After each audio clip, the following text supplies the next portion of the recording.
Russia planned to open humanitarian corridors in Ukraine Tuesday for civilians to flee besieged cities, but Kyiv insisted the move was a publicity stunt and people would not be able to escape.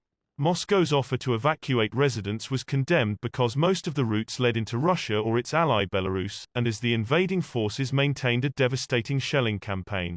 The Ukrainian military said Tuesday, nearly 2 weeks into the war, that Russia was ramping up its troops and equipment around the main conflict zones.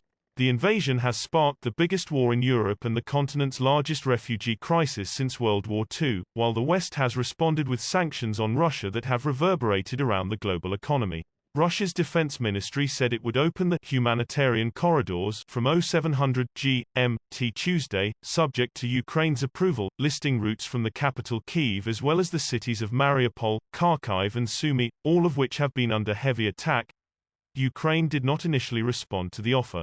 But Ukrainian President Volodymyr Zelensky accused Russia of reneging on previous escape route agreements, and trying to stop people by planting explosives on roads. There was an agreement on humanitarian corridors.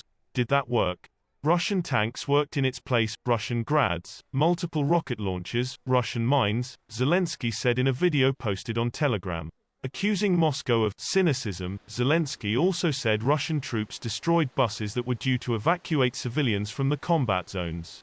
They ensure that a small corridor to the occupied territory is open for a few dozen people, not so much towards Russia as towards the propagandists, directly towards the television cameras, he said.